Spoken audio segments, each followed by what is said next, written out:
If you've just joined us, and I know you have, then you'll be pleased to hear my phone is on silent. We've established that, so we're not going to be disturbed. And that joyous chuckling you can hear is, she may be in shot. I'm hoping when they edit this she won't be. Otherwise, why would I explain? I'd look like an idiot, wouldn't I? So, well, I can see her. No, hopefully we're just staying on this now.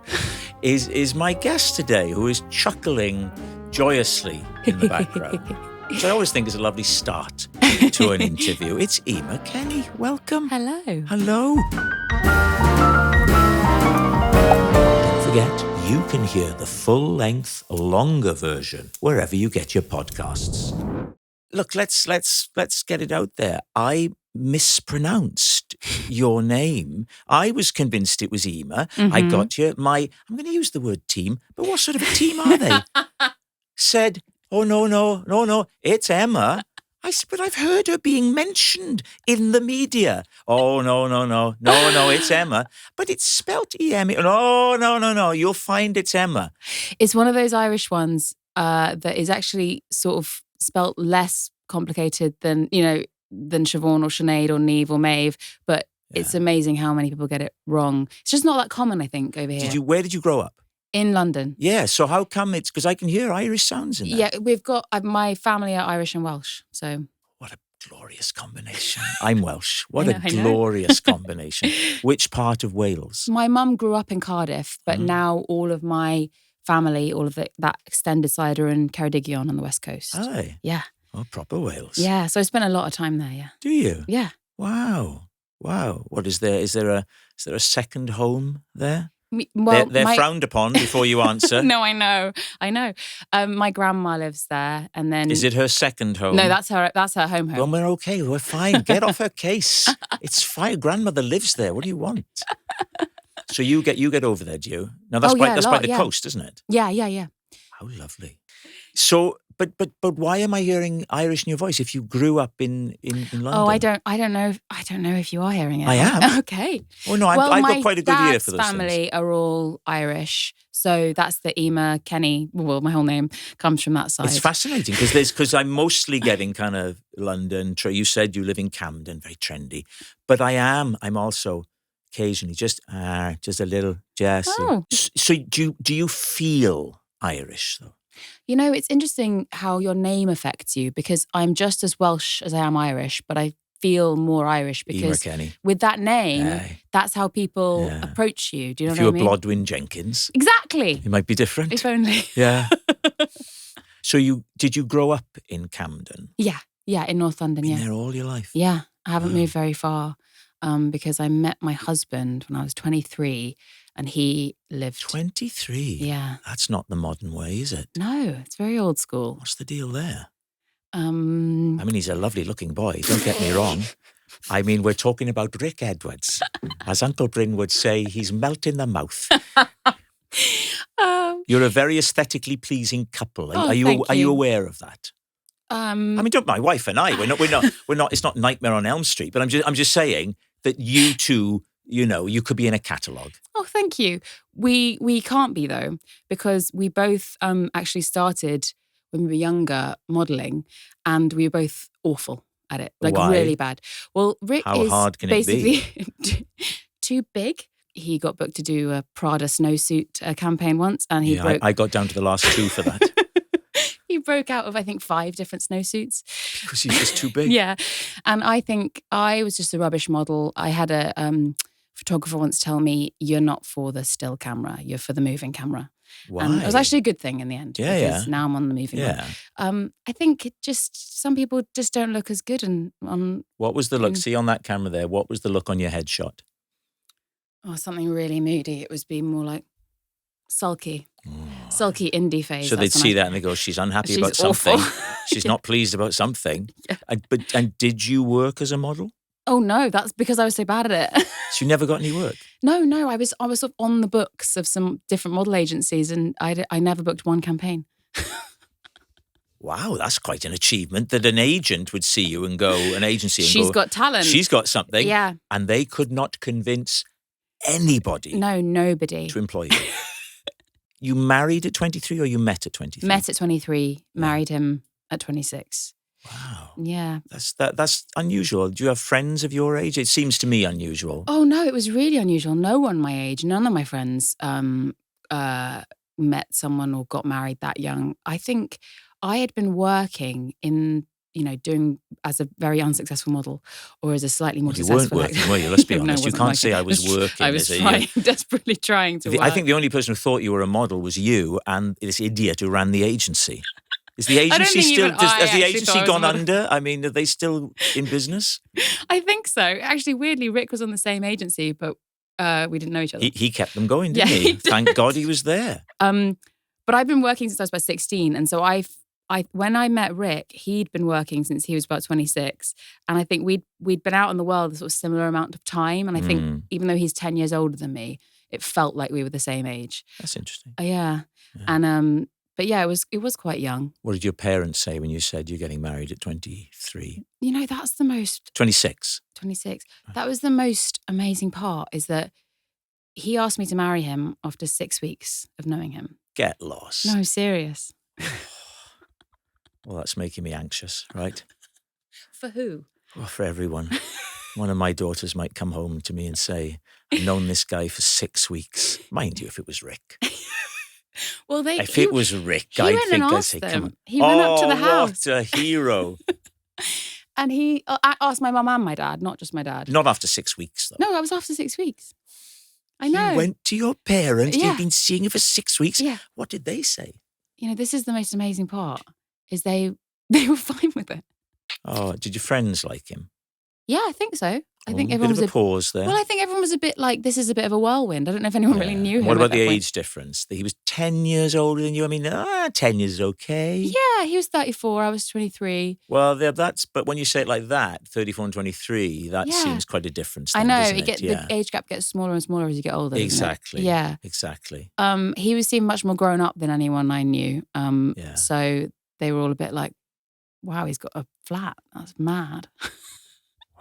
And haven't you just recently had a child? Yes. Boy or a girl? Boy. And how are you finding it? I'm loving it. It's amazing. Yeah. It's obvious I'm tired, and Rick does a radio show at 6 a.m.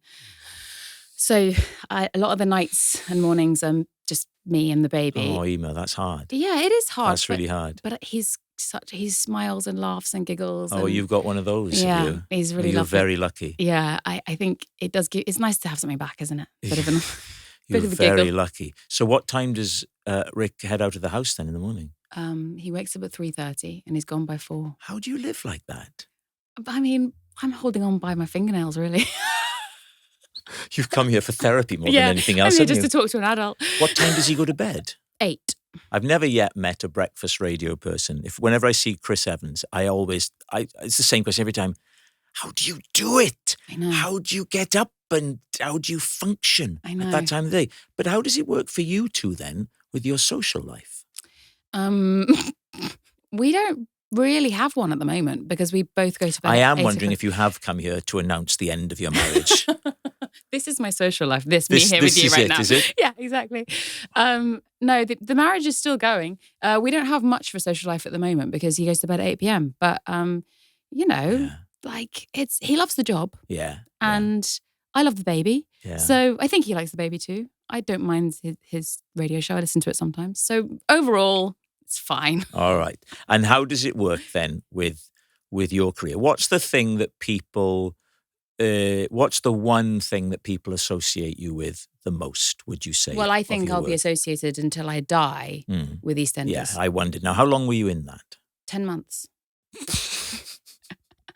And it's quite a while ago, isn't it? Yeah, I was 20, yeah. And it's not polite to ask a lady her age, but how old are you? 33. So that's 13 years ago, yeah. But it follows you around. Oh, yeah, and I think it will I think you can do enormous things and EastEnders will still be, you will still be ex-EastEnders star. How do you feel about that? Mixed. Good, you're being honest. Yeah, That's it doesn't. great. I feel it's a bit strange because it doesn't define me, that show and that Sometimes character. when people call me Bryn, I can be a little bit chippy. A little. No, I wouldn't say chippy. I can be. I can be, sometimes I'm absolutely, I go, how lovely. Yeah. But there are times Yeah. when I sort of go, well, no, that's not me, is it? No, You know? exactly. And it's when it's always connected to a massive success. So you don't want to be like, kind of down on it. Like EastEnders is a huge show. Yeah, and obviously Gavin Stacey was massive. Yeah. But at the same time, I was really young. I don't think it was my best work. That's interesting. And because I was so young, I didn't know what the hell I was doing.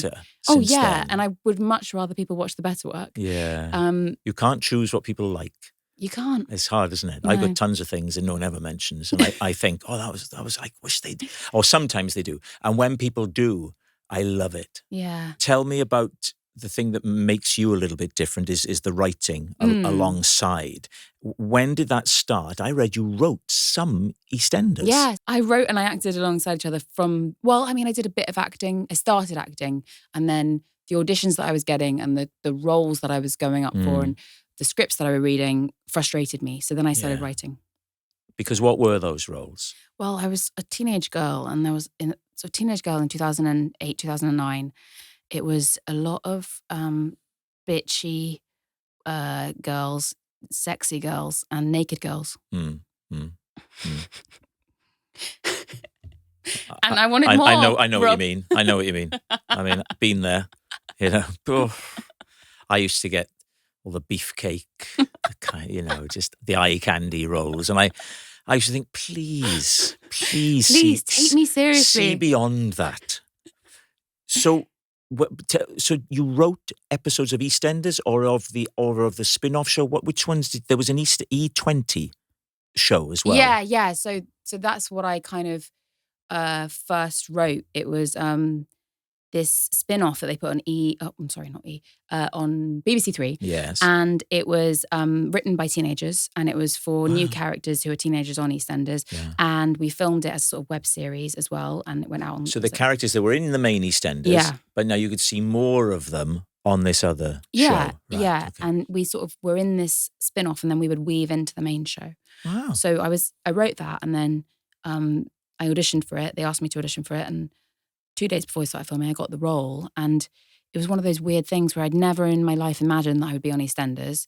Because it's one of those things that's just like takes over your life. It's got such a big kind of audience. And then, I was there in Albert Square and filming every day with Phil Mitchell. And it was just bizarre. Did you only ever call him Phil Mitchell? Always, or did you ever call him Steve McFadden? Yeah. Depends. It was kind of amazing and bizarre because it was kind of a snap decision in my life. And then ever since then, you become ex-EastEnders. Yeah. A kind of weird phenomenon, that show. What was the workload like? I get the impression that it's a heavy workload on that show. Yeah, it depends what character you play, really. Yes, of course. Because if you are Steve McFadden, who's, got a massive drinking storyline and you're playing... Did you just say massive drinking problem? Well, steady on, Emer. Then Steve did find it very difficult, for him, even if he only had a couple of scenes that day. No, a massive drinking storyline. Well, he played, I think he did crack in the end, Phil. Did he? I'm not as up with EastEnders as perhaps I should be, but... Don't worry. And then obviously you've got, a lot on your plate, but I would often be in the back of scenes in the cafe. So with a 4-month-old little boy who sounds angelic and delightful, how is that making you, that's a huge thing. So what's that doing to your work life? I have always been quite a bit of an intense workaholic.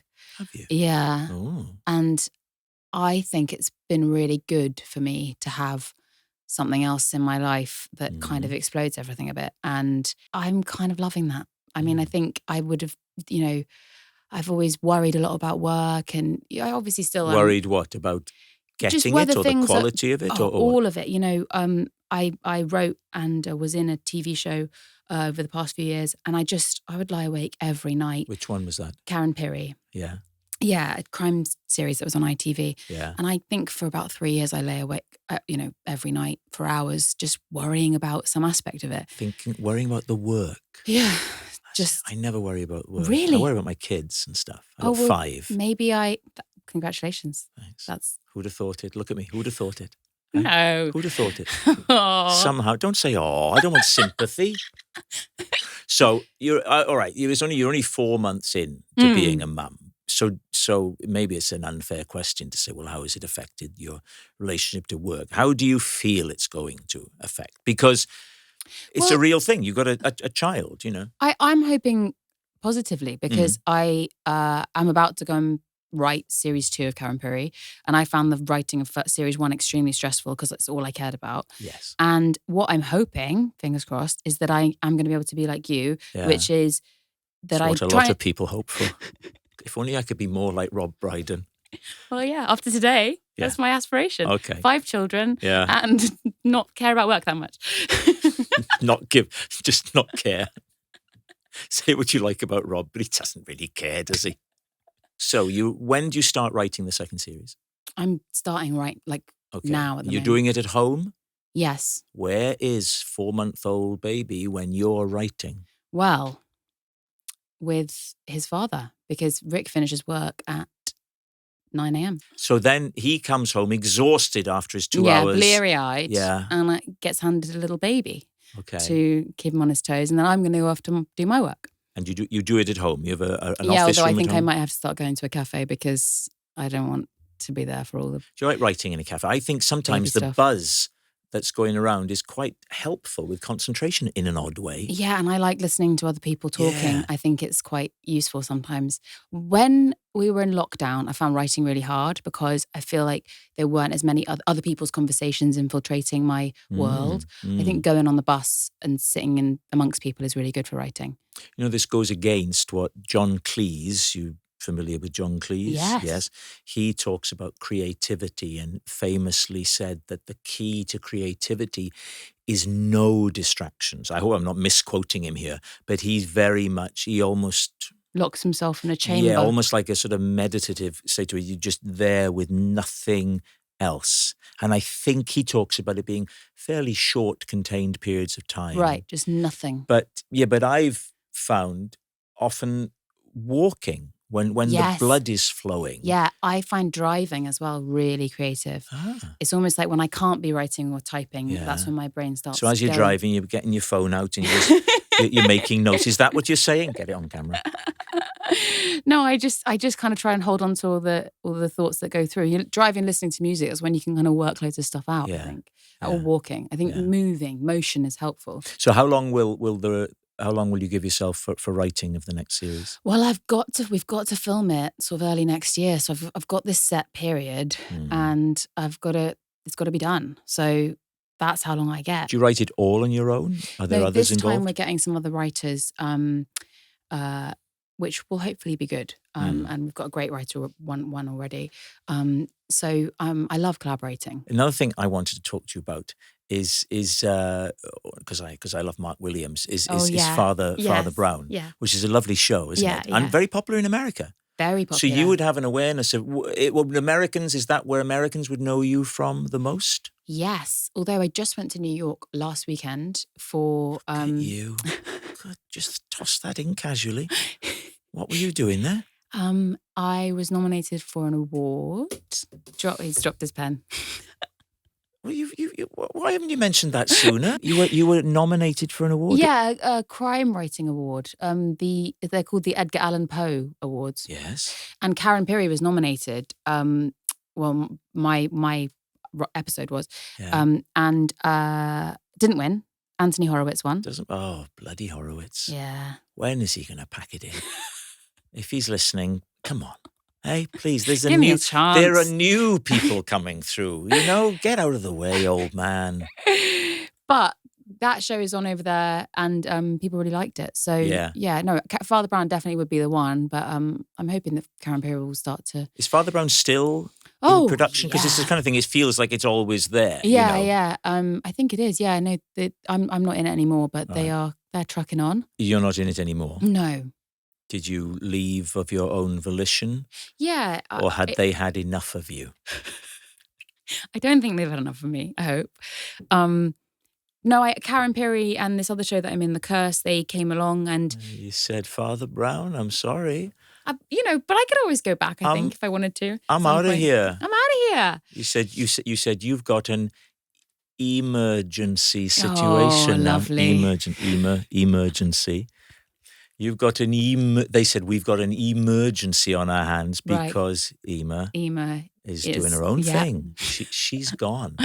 Yeah. So what is the priority now then, as going forward? Is it the show you're writing now? Is that the priority? I'm going to write Karen Perry, and I'm in the show called The Curse as well, and I've been writing. Now The Curse, yes, I want to talk about the Curse, because that, when this goes out, because we're recording this in 1976. When this goes out, both seasons of The Curse will be available. Will be out there on All 4, More 4. I think All 4 is called Channel 4 now. Channel 4, All 4, 4 enough. 4OD. 4OD. 242 Furious. Yeah. Yes. The 4 and the Furious. The Curse. Yes.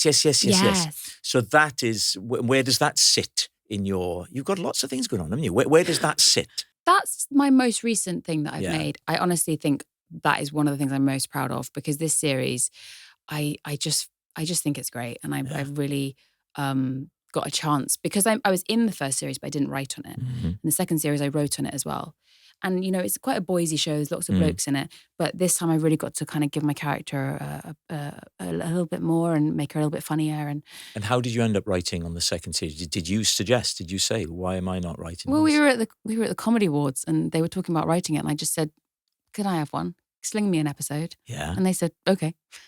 And that was it. It's been lovely talking to you. Is there anything else? The worst question at the end of an interview, I've had this. Is there anything else you want to say? I always go, no. I'm kind of keen to go home. I mean, watch The Curse. It's really good. That's basically what I want people to do. Watch The Curse. It's really good. When this goes out, as I say, we're recording in 1984. We're excited about Michael Jackson's new video for Billie Jean. But The Curse is out there on 4 something, and do watch it, particularly the second season. Yeah, but you probably need the first to understand what's going on. Yeah, they're not idiots. They know that. Emer, thank you so much. Thank you. Shall we lean forward and shake hands? Yes. Well, it is nice. It's still happening.